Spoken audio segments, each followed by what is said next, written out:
Salut tout le monde, bienvenue à Zone Junior, épisode numéro 6. Jérôme Bérubé avec vous pour l'épisode de cette semaine.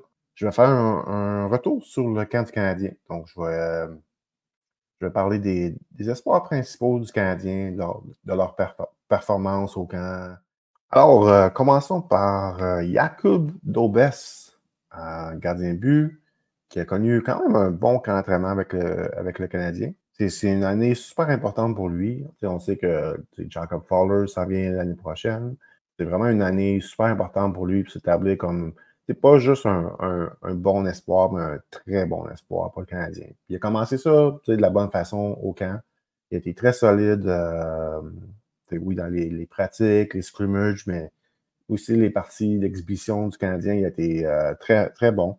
Très, beaucoup plus stable devant son filet. Puis ça, c'est quoi qui a beaucoup amélioré depuis.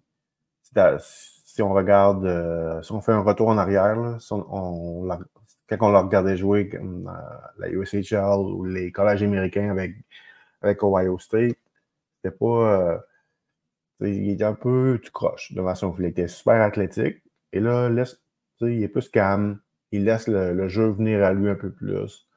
Il a plus l'air techniquement d'un gardien de but de la Ligue nationale.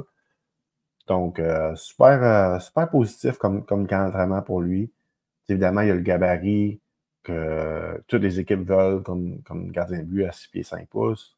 Des bonnes qualités athlétiques également. C'est pas facile de trouver des gardiens de but de ce gabarit-là avec des qualités athlétiques comme ça. Donc, ça fait lui quand même un cas assez.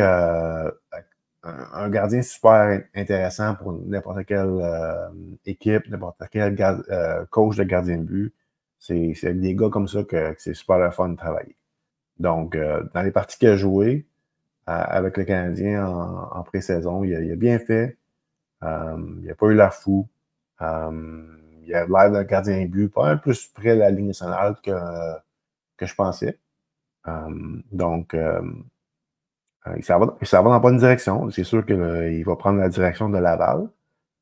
Juste pour vous dire, j'enregistre le podcast avant que les dernières coupures soient faites avec le Canadien. Donc, mais je m'attends. Évidemment, on ne s'entend pas que Dobus fasse l'équipe avant Montembeault et avant Primo, mais il a laissé vraiment une belle carte de visite. Jalen Struble, ben, techniquement, c'est pas vraiment un espoir. Il a bien fait avec le Canadien l'année passée. Il avait terminé la saison un peu comme ci, comme ça. Là.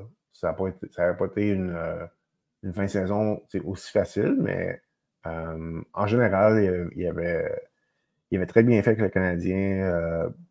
La grande majorité de la saison qui a été, la partie de la saison qui a été avec le Canadien, ça a été quand même assez positif. Puis au camp d'entraînement, il a été excellent. Son jeu physique, évidemment, est très solide. Il a des super de bonne qualité athlétique. C'est un des meilleurs athlètes que le Canadien a dans l'équipe. C'est pas un gars de 6 pieds 4 comme Jacky, mais physiquement, il tient son bout. Il tient son bout.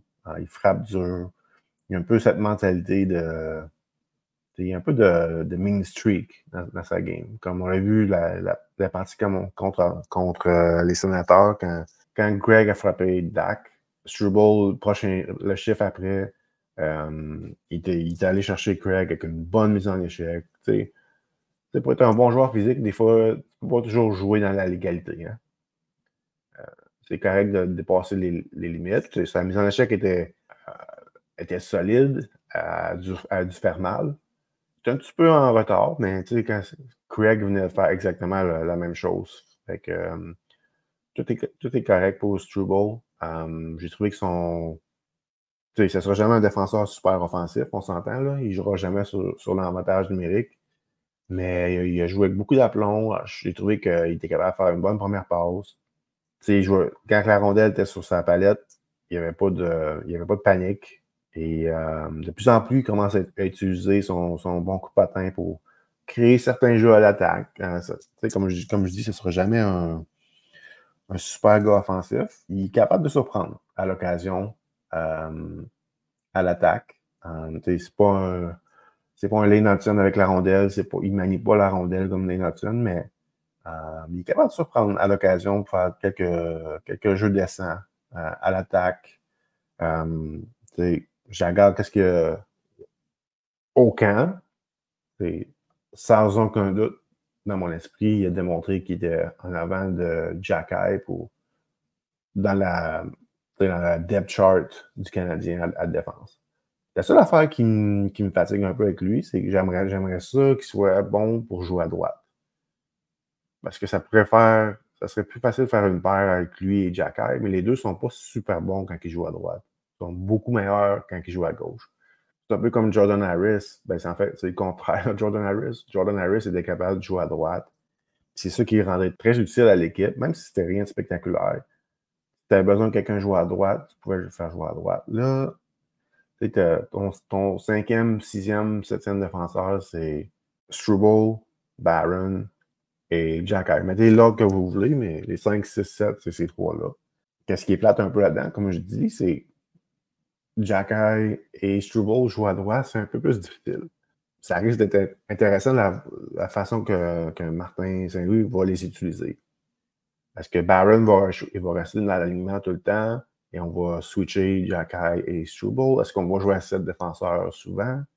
Ça risque d'être intéressant, mais ça rendrait.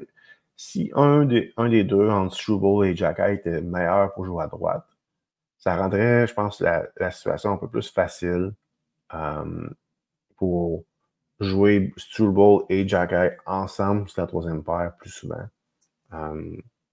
Puis une chose que Struble a fait que Jacky n'a pas réussi à faire, c'est devenir utile sur le désavantage numérique. Bloquer des lancers, avoir le bâton à la bonne place sur la patinoire, couper des lignes de passe. Puis Struble, il a démontré au camp qu'il pouvait être un gars que le Canadien, que Martin Saint-Louis peuvent compter pour tuer des punitions. Je pense pas qu'on est là encore avec Jacky. Ça risque d'être intéressant de voir l'utilisation qu'on va faire de ces trois défenseurs-là. Arbor Jacky, bon, il n'y a pas eu un camp d'entraînement assez mouvementé avec. Je partais pour dire des suspensions, mais il n'a pas été suspendu, mais il s'est fait expulser de 2 parties. Il y a eu quoi?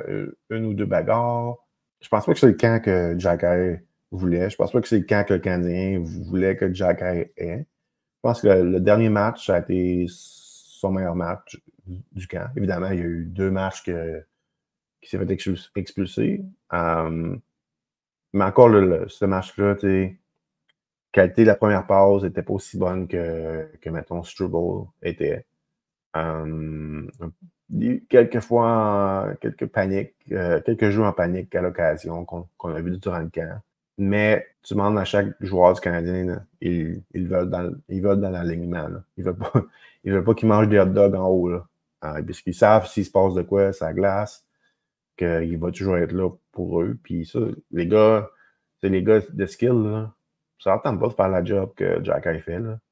C'est une job super ingrate. Puis juste ça, je pense que ça va garder Jacky dans l'alignement du Canadien la plupart des matchs. À moins qu'ils soient vraiment mauvais. Mais juste sa présence physique, juste côté bagarre, ça va le garder dans la Ligue nationale. Mais évidemment, ça n'a pas été un camp tout cassé dans son cas. Et il va falloir qu'il démontre en saison un jeu avec un peu plus d'aplomb. On parlait de lui des fois pour l'avantage numérique. Je pense pas que ça risque d'arriver, là, à moins qu'un gars comme Hudson se retrouve à Laval, mais c'est ta première unité de Madison, ta deuxième unité de Hudson, puis peut-être Barron à l'occasion. Je pense pas que Jacky va jouer beaucoup sur l'avantage numérique. Donc, moi, je serais lui, je me concentrais beaucoup sur mon jeu défensif, mon jeu d'Amazon, mon jeu pour contrer l'adversaire. Puis il y a encore du chemin à faire là-dessus. C'est un peu ça que moi, je surveillais au camp d'entraînement, voir son jeu défensif. Puis ça n'a pas été, évidemment, dans les circonstances. Là, il y a quelques parties qui a été expulsées assez rapidement. Là.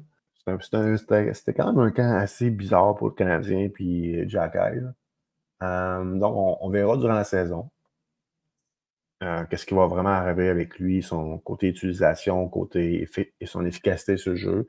C'est oui, son aspect physique, son aspect protection, ses coéquipiers, c'est super bon. Son aspect intimidation, mais ça en prend plus. Puis on ne l'a pas vu encore au camp d'entraînement. Mais c'est un camp d'entraînement, c'est 2 semaines. Il peut commencer la saison, puis tout peut bien aller. Il y a pas de... J'entendais certaines personnes parler, il pourrait redescendre à Laval. Non, on arrête. Ça marche pas, ça. C'est un gars de Ligue nationale. Là. À moins que ton jeu soit vraiment horrible. Il s'en va pas dans la Ligue américaine. Là.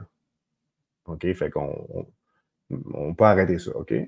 Peut-être que ça ne viendra pas un joueur super important à part côté physique, côté intimidation, côté bagarre, mais il va rester un joueur de la Ligue nationale parce que les gars dans le vestiaire, ils le veulent dans l'alignement. Puis il n'y a personne d'autre qui est capable de faire ce qu'il fait. Logan Mailloux, pas connu un camp, pas un mauvais camp, mais ça n'a pas été aussi un bon camp aussi. Évidemment, les dernières coupures n'ont pas été faites avec le Canadien au moment que j'enregistre ça, mais moi, c'est pas un joueur que je fais commencer l'année à Montréal. Évidemment, le Canadien l'aime beaucoup. Il y a un package super intéressant avec son gabarit, son coup de patin, son lancer. Mais tu sais, c'est pas quelqu'un qu'on a vu énormément performer offensivement dans le camp. Puis évidemment, c'est sa grosse faiblesse dans son jeu, c'est ses prises de décision, son jeu défensif. Fait c'est assez... faut être aveugle un peu pour pas voir que... Je pense qu'il est au courant de ça. Je pense que le Canadien, ils en ont parlé. En fait, si tu regardes le hockey des séries, c'est quoi la qualité numéro 1 que les équipes veulent de leurs défenseurs? Tu peux-tu le défendre? Quand on te met sur la glace, là, on est-tu dans le trouble ou on n'est pas dans le trouble? Fait que je pense que c'est ça qu'il a essayé de démontrer aux Canadiens au camp. Puis ça n'a pas été mauvais, mais ça n'a pas ressorti non plus. Je pense qu'il a voulu bien jouer dans sa zone. En général, ça a été correct. Il y a eu des erreurs ici et là durant le camp, puis ça, c'est correct. Mais c'est pour moi, puis j'avais dit dans un podcast avant, là, je pense que le premier podcast de Zone Junior, c'est un gars qui a encore besoin de maturité, d'expérience. Il faut qu'il joue des games. Il faut qu'il joue des games à Laval, 20-25 minutes par game. Non, jouer sur le power play, en désavantage numérique, jouer 5 contre 5 contre les meilleurs trios adverses. Il faut qu'il joue des grosses minutes. Puis comme je l'expliquais dans ce podcast-là, c'est un gars qui a 16 ans. À 16 ans, il joue à Junior B. À 17 ans, il a joué une quinzaine de games mensuels. À 18 ans, il a joué 12 games dans la OHL. Fait que, tu sais, il a manqué beaucoup d'actions, puis il faut qu'il joue. Puis, tu sais, donne-lui une autre année complète dans la Ligue américaine. Il n'y en a pas de problème. Le Canadien, tu sais, Logan, il ne fera pas la différence en le Canadien va faire les séries cette année avec Logan. Non, ça n'a aucun rapport. Laisse-les se développer dans la Ligue américaine. Devient un des meilleurs défenseurs de la Ligue. Tu sais, oui, il y a eu une bonne deuxième moitié de saison l'année passée. Moi, je le challengerais, je dirais qu'est-ce que tu as fait en deuxième moitié de saison? Fais-le donc à partir du mois d'octobre, puis jusqu'à la fin de l'année. Tu sais, je te challenge à être dominant de la première game à la dernière game cette année. Donc, c'est ça. C'est ça dans le cas de Mailloux. Pour moi, il n'est pas prêt. Puis, tu sais, il y a eu un camp d'entraînement décent. Mais tu ne fais pas une équipe de la Ligue nationale avec un camp d'entraînement décent. Tu sais, il y a eu quelques erreurs ici et là. Rien de dramatique, il y a 21 ans. Donc, pour moi, il s'en va dans la bonne direction, mais il manque encore d'expérience. Il manque encore de vécu. Donc, pour moi, ça serait un retour à Laval, puis on va jouer des minutes là-bas, mon chum, puis on s'en verra peut-être plus tard dans la saison, ou pire, ça sera l'année prochaine. C'est sûr qu'il va y avoir des blessés. C'est le Canadien Montréal, il y a tout le temps des blessés dans cette équipe-là. Donc, c'est sûr qu'il va pas se faire rappeler à un certain moment. Lane Hutton, écoute, ça a été assez simple dans son cas. C'était assez... encore une fois, il faut être aveugle pour pas voir que je pense qu'il est prêt pour la Ligue nationale. Ça n'a pas été un camp parfait. Il y a eu beaucoup de fois, j'ai trouvé qu'il a essayé d'en faire trop. Mais on dirait que le camp du Canadien était vraiment un peu tout croche. Je trouvais qu'il manquait de structure, Puis évidemment, il y a beaucoup de joueurs, il y a beaucoup de matchs, donc ça prend beaucoup de joueurs au camp. Puis, tu sais, beaucoup de fois, les équipes, ça ressemble à des équipes de la Ligue américaine. Dans le cas de Lane, des fois, il a essayé d'en faire trop, mais tu sais, ça, il va l'apprendre. Puis il faisait des erreurs qu'il ne faisait pas vraiment dans le collège. Comme dans sa zone, il gardait la rondelle trop longtemps. Il essayait trop d'en faire. C'est quand il va jouer chaque partie avec David Savard, David va y parler. C'est un gars super créatif, fait que tu vas pas y enlever le côté créativité, mais tu vas essayer de faire réaliser que c'est des affaires que tu faisais dans les collèges qui ne marcheront pas ici.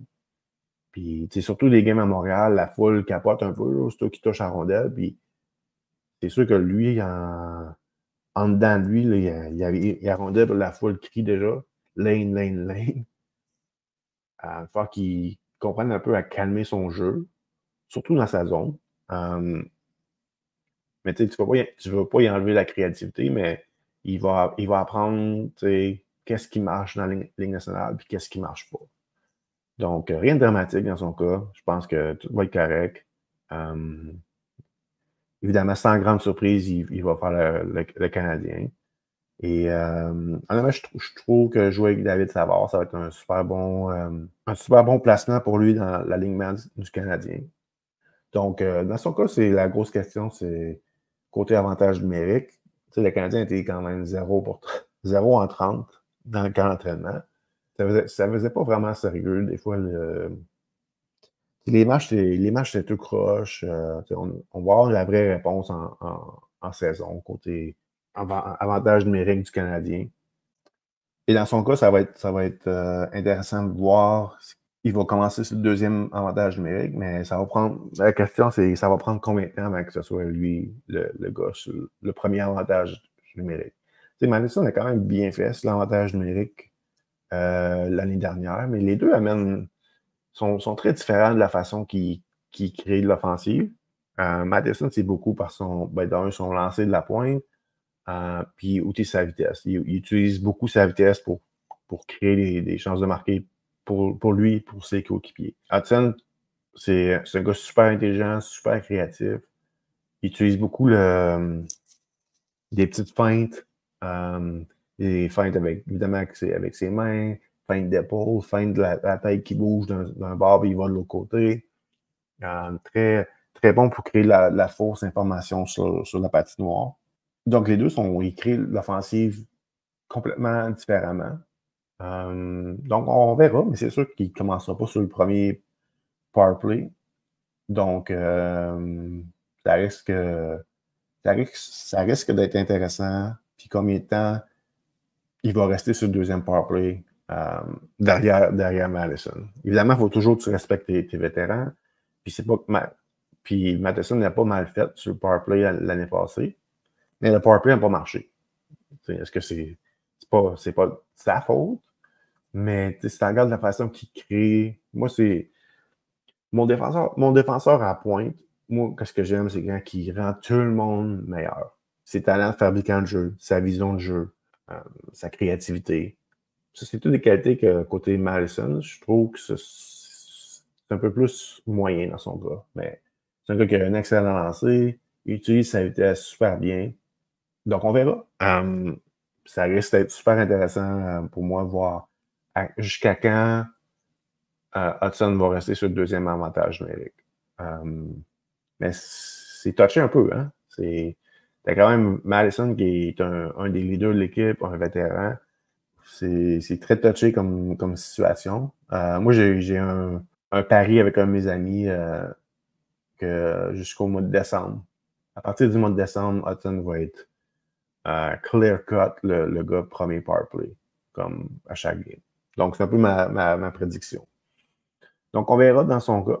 Adam Ekstrom, quand même eu un bon camp d'entraînement. Il a montré des super de belles choses, belle confiance avec la rondelle, très patient, bonne première passe, super bon coup de patin. Donc, il y a beaucoup de qualités qui vont faire de lui un joueur de la Ligue nationale.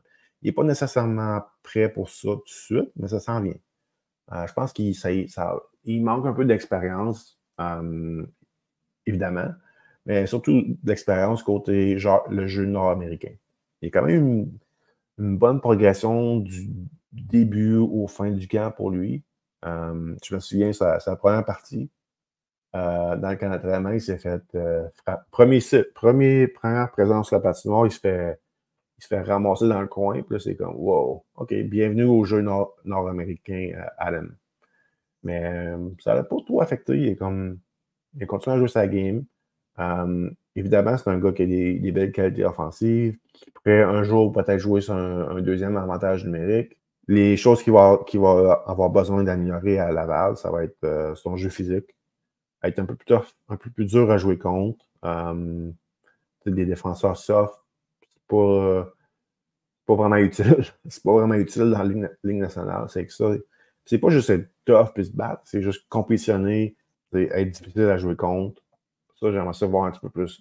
C'est un peu plus de compete de sa part, d'être tenace sur la patinoire.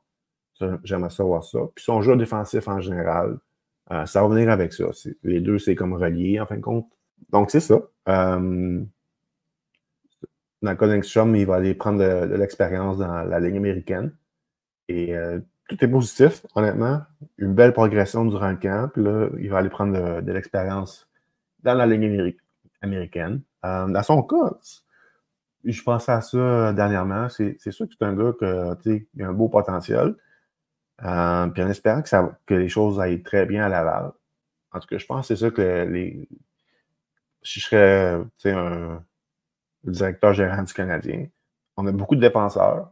Donc, ça pourrait être un gars qui soit utile dans peut-être une future transaction. Si tu veux acquérir un joueur d'impact, ça pourrait être un joueur que le Canadien peut utiliser pour un échange. Puis, je ne l'ai pas mentionné, mais Dobus, ça pourrait être la même chose. Les Canadiens ont beaucoup de profondeur dans les filets. Donc, Dobus pourrait être un de ces joueurs-là qui pourrait être utilisé pour une future transaction peut-être cette année, peut-être l'été prochain, mais donc, tu veux que ces gars-là aillent dans la Ligue américaine et produisent et continuent leur développement. Donc, Engstrom, super bien fait au camp. Et il va, à moins d'une grande surprise, il va continuer sa progression à Laval la prochaine saison. Justin Barron, depuis qu'il est à Montréal, c'est probablement son meilleur camp avec le Canadien. Il a joué avec un petit peu plus d'aplomb. Il a fait moins d'erreurs sur la patinoire. Encore quelques erreurs, des fois, de concentration, de focus. Des jeux simples, des fois, qui fait juste complètement rater son jeu. Des fois, c'est comme juste une mauvaise réception de la rondelle ou une passe facile à faire à un coéquipier, puis il rate complètement la passe. Mais en général, ça a été un bon camp pour Barron. Je suis pas plus un croyant sur Justin pour être un défenseur d'impact dans le futur. Il a des belles qualités, c'est un bon patineur, il a un bon lancer. Juste ça peut lui donner l'opportunité de jouer sur un deuxième power play dans la Ligue nationale.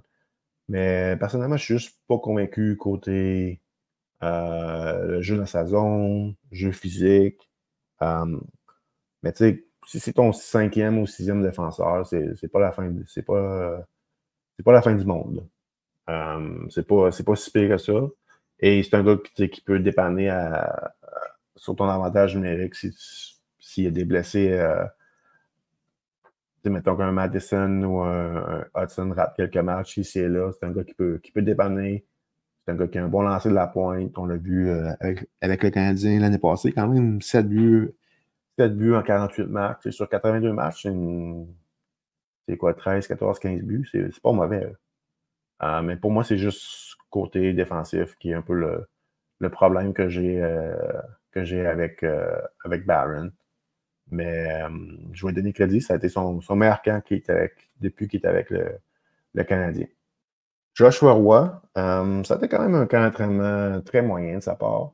Un gars comme lui, pour moi, il a jamais été le style de joueur que j'ai aimé. Je ne l'aimais pas vraiment dans le junior. Même Midget 3, quand je couvrais le repêchage Midget 3 de la Ligue junior majeure du Québec. Oui, c'était le meilleur compteur de la Ligue Midget 3, tout ça. Mais je sais pas. Il y avait toujours pas un gars qui dépense beaucoup d'énergie sur la patinoire. C'est un gars qui est super intelligent, très bon passeur, très bon lancer aussi. Fait qu'il peut te faire mal autant côté tireur que côté passeur. Mais son niveau d'énergie, son compete level, son coup de patin, ça m'a toujours un peu, en anglais, on va dire turn off, là. Mais il a quand même réussi à améliorer son compete level dans le junior. Mais on dirait qu'au camp d'entraînement, il était un peu de retour à ce que j'aimais moins de lui. Son niveau de compétition était pas bon. Il bougeait pas ses pieds. Il était capable de faire quand même des beaux jeux. J'ai vu vraiment des beaux jeux de passe de sa part. S'il avait joué avec des coéquipiers avec un peu plus de finish, ça l'aurait sûrement aidé à ramasser quelques points de plus. Mais en général, j'ai trouvé que il avait l'air d'un joueur qui se sentait ouais, je suis rendu dans la Ligue nationale. J'ai pas trouvé qu'il compétitionnait comme l'année passée. Donc, c'est pas la fin du monde. Je sais pas s'il va être coupé ou pas avant le début de la saison. Puis même s'il est coupé, c'est pas la fin du monde. Ça va être un petit setback, mais c'est pas la fin du monde. Tu vas à Laval, tu travailles, tu vas avoir un bon peut-être 2, 3, 4 premières semaines, puis après ça, tu peux te faire rappeler. C'est que c'est pas. On dirait que le monde pense que si le Canadien envoie Joshua Roy à Laval, c'est la fin du monde, puis il l'envoie en prison, puis il ne reviendra plus jamais à Montréal. On se calme, là. C'est bon de faire un pas en arrière, mais tu vas en faire 2 pas en avant par la suite. C'est peut-être la situation qui va se passer avec Joshua. Je pense que les Canadiens veulent voir un peu plus le Joshua de l'année passée, avant sa blessure à sa cheville. Là. Il joue quand même du bon hockey avec le Canadien. Je sais que ses statistiques avancées étaient très bonnes avant cette blessure-là. Puis ces statistiques avancées-là, je les vois toujours sur Twitter. À chaque fois qu'il y a un débat sur Joshua Roy, il y a quelqu'un qui va sortir ces statistiques avancées-là. Donc, on verra dans son cas s'il est coupé ou pas. Évidemment, quand vous allez écouter l'épisode, ben, on va le savoir s'il a été coupé ou pas. Mais pour moi, je m'attendais à plus. Je m'attendais à un gars qui serait arrivé au camp et aurait voulu comme tout défoncer. Non seulement prouver que c'est un gars de la Ligue nationale, mais il y avait une chance pour avoir un poste top 6, surtout que la blessure elle est née. Puis, j'ai rien vu de ça. J'ai vu un gars très, très mollo, très, très passif sur la patinoire. Puis, moi, une chose qui me tape ses nerfs au plus haut point, pas juste avec Joshua, mais avec n'importe quel joueur de hockey, les joueurs passifs sur la patinoire comme, non, je suis pas capable. Moi, je veux des joueurs agressifs, puis je veux des joueurs qui compétitionnent, puis j'ai pas vu ça de Joshua au camp. Puis dans le junior, c'était un peu la même chose, mais tu sais, il était tellement talentueux qu'il n'avait pas besoin de forcer tant que ça. Et là, le hockey professionnel, c'est différent, mais j'ai trouvé que l'année passée, c'était bien. Il compétitionnait, puis il avait comme appris, OK, c'est ça, le hockey professionnel, il faut que je compétitionne comme ça. Puis là, on l'a pas nécessairement vu à ce camp-là. Fait qu'on verra qu'est-ce que les Canadiens vont faire, s'ils vont le garder ou pas, mais pour moi, ça a été une des déceptions du camp du Canadien cette année. Oliver Kapanen, je te dis que ça va peut-être la plus belle surprise au camp. Après, mettons, je pense que lui et Lane Hutton, ça a été les deux belles. Les jeunes espoirs, c'est peut-être les deux qui ont le mieux performé. Kapanen, c'est un joueur super intelligent. Il me surpris un peu avec. Je savais que c'était un joueur intelligent, qui pouvait jouer un rôle défensif, qui peut gagner des mises au jeu, qui peut tuer des punitions. C'est un gars qui a beaucoup d'atouts avec lui. Comme Martin Saint-Louis disait, il y en a qui jouent au hockey, puis il y en a qui c'est des joueurs de hockey. Ben, Kapanen, c'est un joueur de hockey parce qu'il peut faire beaucoup de choses différentes sur la glace qui peut aider son équipe. Mais il m'a quand même surpris côté offensif. Je pense que s'il aurait joué avec des joueurs un peu plus scoreurs, parce que honnêtement, il peut vraiment faire des passes assez incroyables sur la patinoire. Bonne vision de jeu. Il pense la game rapidement. Donc, super positif dans son cas. Ça peut être ça n'a pas été un camp parfait. Il y a eu quelques fois qu'il s'est fait prendre. Des revirements ici et là. Mais en général, ça a été super positif comme camp. Il a l'air d'un joueur parfait pour jouer sur un troisième trio dans la Ligue nationale, qui va être capable de terminer l'offensive sur ton troisième trio. Est-ce qu'il va faire l'équipe?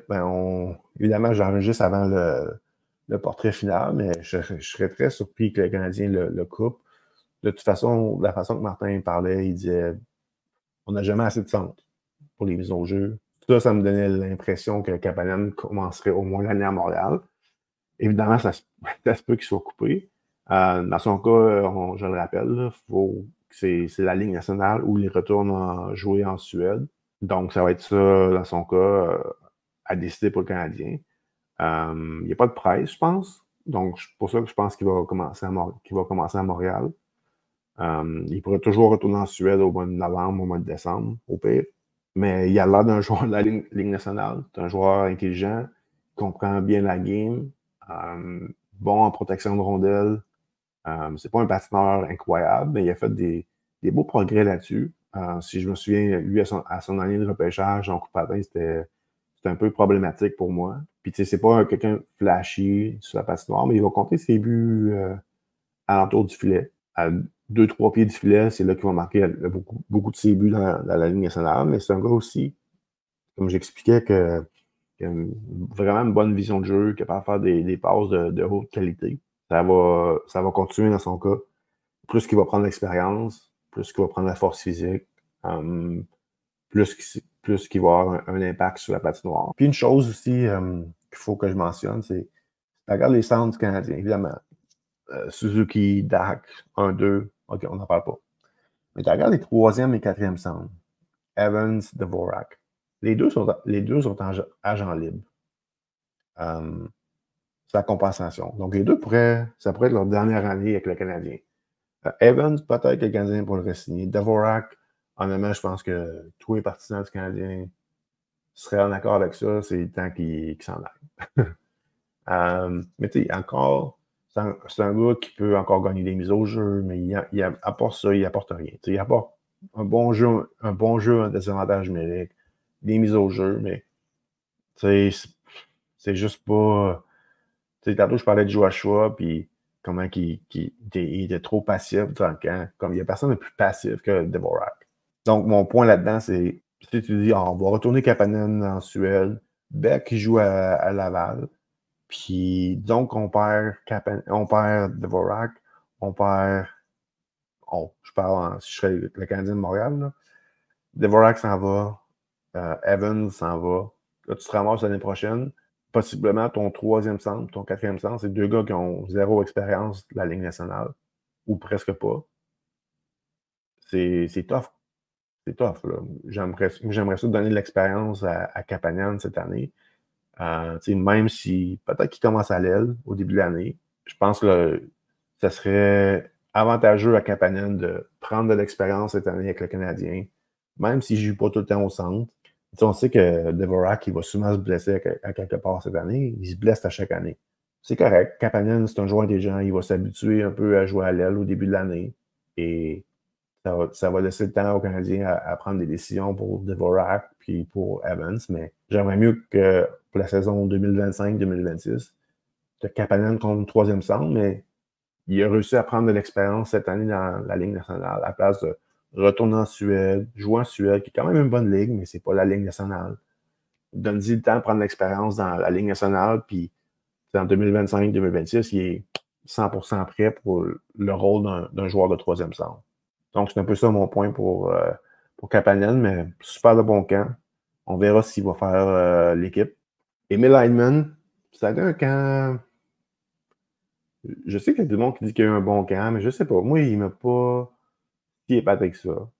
Oui, il y a des atouts pour jouer dans la Ligue nationale, le gabarit, le coup de patin, mais j'ai pas trouvé il y avait un si grand impact que ça. C'est un gars qui a un excellent lancer, mais ça n'a pas résulté en offensive. Il n'a pas vraiment produit à l'attaque. Oui, il peut jouer une game physique, oui, tuer des punitions, mais tu sais, si je compare, mettons, à Kapanen, c'est sûr que je veux Kapanen, c'est mon piqué avant Heinemann. Il y a plus d'intelligence avec Kapanen. C'est un centre, évidemment, donc ça lui donne un atout de plus. Fait que je sais pas. Moi, j'aime Heinemann. Je l'aimais beaucoup dans son année de repêchage quand il jouait à Leksand en Suède. Mais j'ai trouvé son camp correct. Mais encore une fois, j'aime pas ça de donner des postes NHL à des joueurs qui ont des camps corrects. Donc, moi, il faut que tu m'en donnes un peu plus qu'être juste correct pour jouer dans la Ligue nationale. Donc, dans son cas, moi, il pourrait faire l'équipe, évidemment, mais j'aurais aimé ça avoir un peu plus de sa part. Donc, on verra. C'est quand même un gars qui a compté quand même une quinzaine de buts l'année passée à Laval en 48 matchs. Il est capable de compter, mais à date, dans la Ligue nationale, il n'a pas été capable de nous montrer ça encore. Le dernier joueur que je vais vous parler, c'est Alex Barré-Boulet. Pas vraiment un espoir, évidemment, à 27 ans, mais juste lui donner un peu de crédit. Il a eu un bon camp d'entraînement. Ça a été, honnêtement, une des belles surprises au camp. Un des joueurs qui a mieux performé. Travaillait fort. Il joue maintenant à l'aile. Il jouait plus au centre dans le junior, mais il est devenu plus un ailier dans la Ligue nationale. J'ai aimé sa vision de jeu. Évidemment, c'est un petit joueur qui a un patin correct, mais sans plus. Tu sais, quand tu as un coup de patin moyen, mettons, pour ton gabarit, une chose que tu peux faire, c'est de travailler excessivement fort, bouger tes pieds tout le temps. Puis je pense que c'est peut amener beaucoup d'énergie. Puis je pense que c'est ça que Barré-Boulet a fait. Très bon entraînement pour lui. Semble-t-il qu'il va faire l'équipe, au moins pour commencer l'année. C'est une belle histoire, mais à la fin, est-ce que ça va faire de lui un joueur de la Ligue nationale à temps plein? Je sais pas. Je pense que c'est plus un. Tu sais, au baseball, il y a comme un terme, là. Il y a des joueurs, il y a des joueurs 3A, qui sont super bons, puis ils arrivent dans la Ligue majeure, puis sont juste pas capables de s'établir pour différentes raisons. On appelle ça souvent des joueurs 4A. Dans le cas de Barré-Boulet, c'est un peu la même situation. Tu sais. Qu'est-ce qu'il a fait présentement? Il l'a fait à Tampa Bay. Il a eu des bons camps d'entraînement, il fait l'équipe, il joue des matchs dans la Ligue nationale, mais il n'est juste pas capable de s'établir vraiment comme un vrai joueur de la Ligue nationale. Mais c'est pas un mauvais joueur de profondeur à avoir. C'est juste que j'aime pas vraiment ça avoir des joueurs comme lui sur mettons, mon quatrième trio.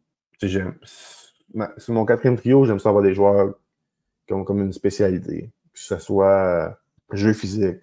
Euh, Peut-être que c'est une spécialité en désavantage numérique. Avantage numérique, c'est quand même rare qu'on voit ça sur un quatrième trio. Mais c'est ça. C'est une belle histoire, mais comme je ne suis pas convaincu que ça va faire un joueur de la Ligue nationale à temps plein.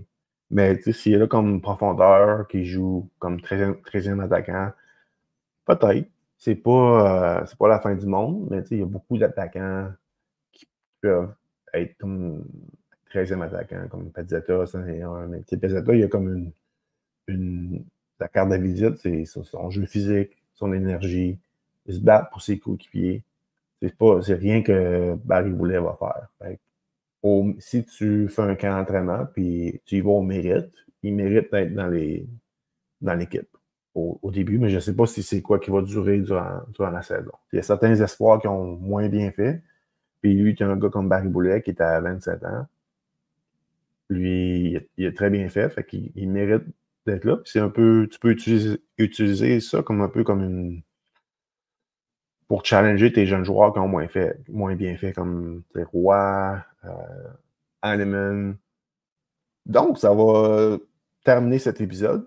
J'ai fait un peu le tour des joueurs principaux qui étaient là, des espoirs principaux du Canadien qui étaient là jusqu'à la fin du camp. Je n'ai pas touché à ceux qui ont été coupés avant. Là. Je ne vais pas faire un autre podcast de 2 heures. Donc, je vous souhaite une bonne semaine et on se reparle la semaine prochaine.